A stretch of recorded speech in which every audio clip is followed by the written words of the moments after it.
Moving on to the other big story of the day, and promising to rewire the nation and focus on public services and the cost of living, the UK's seventh Prime Minister in a decade is getting ready to move into Downing Street. The former Mayor of Greater Manchester, Andy Burnham, has promised to rapidly raise living standards.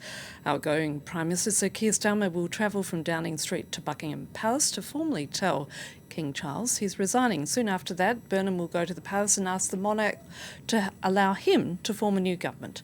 Rochelle Ferguson, our International Affairs Editor, joins us here in the studio. Rochelle, today is going to run on a particularly tight schedule, isn't it? Absolutely tightly choreographed. You said it there. We'll see Keir Starmer take out that farewell speech at number 10 Downing Street. We know he's already moved out. We saw the removal trucks on Friday. He'll then, as you mentioned, head to Buckingham Palace to meet King Charles. This is expected to be a very short meeting where he hands his resignation. It's worth saying in times gone by, Prime Ministers have kind of written their resignation out. Now we're expecting it to be, a vocal situation. And then that tight choreography continues because, of course, out comes Starmer, in goes Andy Burnham to greet the King.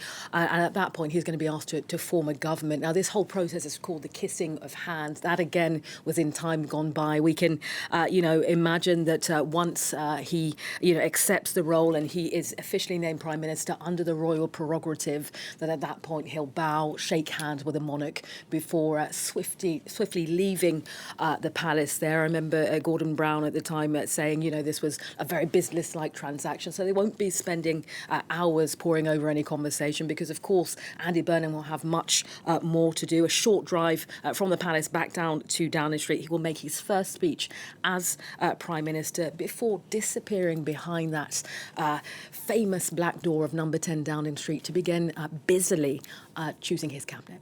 I do feel sorry for Larry the cat, who's having to deal with yet another new person occupying number 10 Downing Street.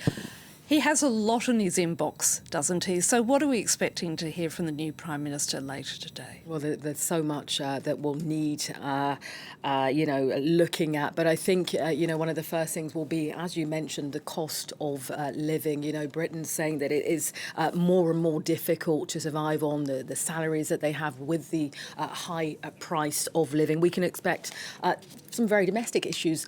Buses, for example. Andy Burnham has spoken about, bringing down the price of a single fare to just £2. Something it's worth adding that he managed to do in Greater Manchester, kind of defying what was happening in the rest of the country where those prices went up at least £1 anyway.